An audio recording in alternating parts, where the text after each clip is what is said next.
वास्तव में, गंगा को इस तरह से अपना परिचय देने का कारण था कि वह जहनु ऋषि की पुत्री बनकर महाराज प्रतीप को परीक्षा में डालना चाहती थी।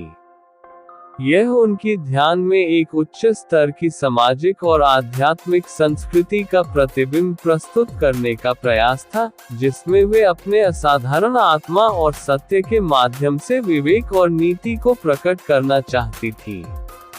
एक बार हस्तिनापुर के महाराज प्रतीप गंगा के किनारे तपस्या कर रहे थे।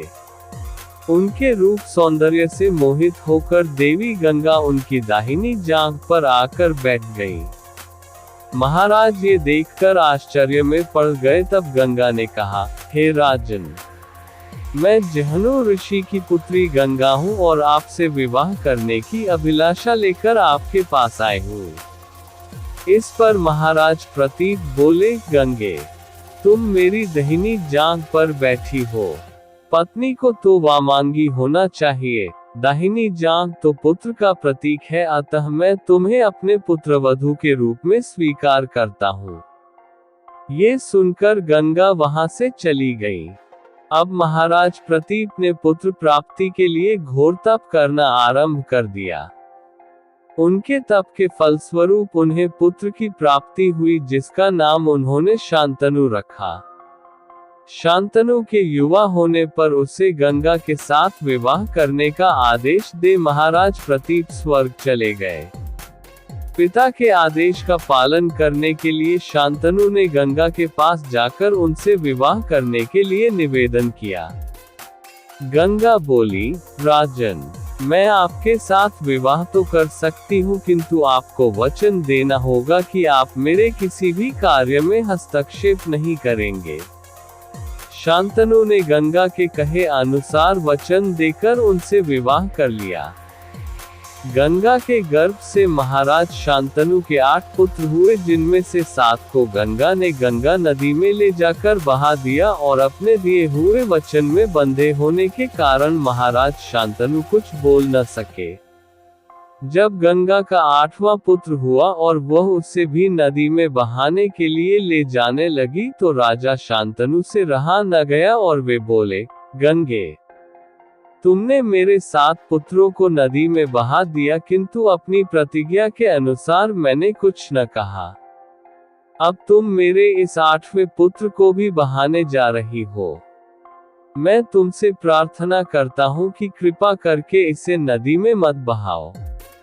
ये सुनकर गंगा ने कहा, राजन, आपने अपनी प्रतिज्ञा भंग कर दी है, इसलिए अब मैं आपके पास नहीं रह सकती।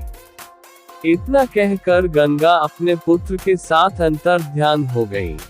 तत्पश्चात महाराज शांतनु ने 36 वर्ष ब्रह्मचर्य व्रत धारण करके व्यतीत कर दिए। फिर एक दिन उन्होंने गंगा के किनारे जाकर गंगा से कहा, गंगे, आज मेरी इच्छा उस बालक को देखने की हो रही है जिसे तुम अपने साथ ले गई थी।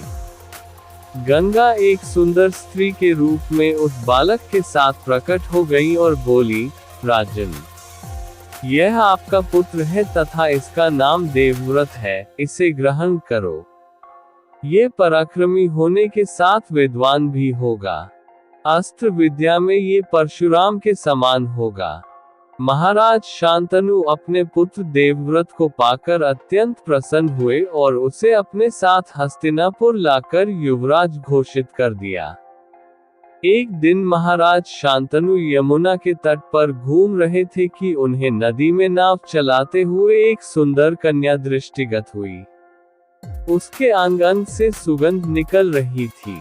महाराज ने उस कन्या से पूछा, हे देवी, तुम कौन हो? कन्या ने बताया, महाराज, मेरा नाम सत्यवती है और मैं निषाद कन्या हूँ।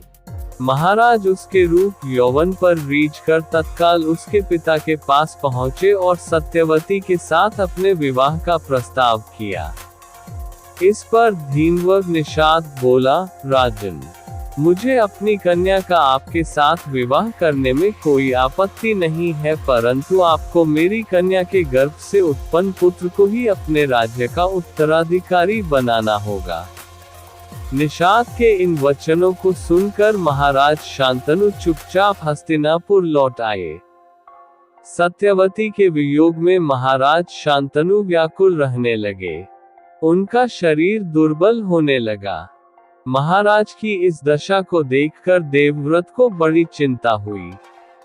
जब उन्हें मंत्रियों के द्वारा पिता की इस प्रकार की दशा होने का कारण ज्ञात हुआ तो वे तत्काल समस्त मंत्रियों के साथ निषाद के घर जा पहुंचे और उन्होंने निषाद से कहा, हे निषाद, आप सहर्ष अपनी पुत्री सत्यवती का विवाह मेरे पिता शांतनु के साथ कर दे। मैं आपको वचन देता हूँ कि आपकी पुत्री के गर्भ से जो बालक जन्म लेगा वही राज्य का उत्तराधिकारी होगा। कालांतर में मेरी कोई संतान आपकी पुत्री के संतान का अधिकार छीन न पाए। इस कारण से मैं प्रतिज्ञा करता हूँ कि मैं आजन्म अविवाहित रहूंगा। उनकी इस प्रतिज्ञा को सुनकर निषाद ने हाथ जोड़कर कहा, हे देवव्रत, आपकी यह प्रतिज्ञा अभूतपूर्व है। इतना कहकर निषाद ने तत्काल अपनी पुत्री सत्यवती को देवव्रत तथा उनके मंत्रियों के साथ हस्तिनापुर भेज दिया। देवव्रत ने अपनी माता सत्यवती को लाकर अपने पिता शांतनु को सौंप दिया।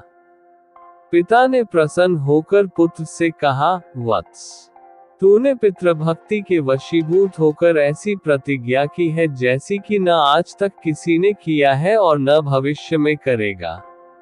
मैं तुझे वरदान देता हूँ कि तेरी मृत्यु तेरी इच्छा से ही होगी। तेरी इस प्रकार की प्रतिज्ञा करने के कारण तू भीष्म कहलाएगा और तेरी प्रतिज्ञा भीष्म प्रतिज्ञा के नाम से सदैव प्रख्यात रहेगी। तारांकन गंगा ने स्वयं का परिचय जहनु ऋषि की पुत्री के रूप में दिया जबकि वे हिमालय पुत्री थी। मैं अच्छी प्रकार से जानती हूँ कि पाठक अवश्य ये समझते होंगे कि गंगा ने ऐसा क्यों कहा, किंतु ये भी हो सकता है कि कुछ पाठकों को ज्ञात न हो कि गंगा जहनु ऋषि की पुत्री कैसे हुई। अपनी इस जिज्ञासा को शांत करने के लिए अगली कथा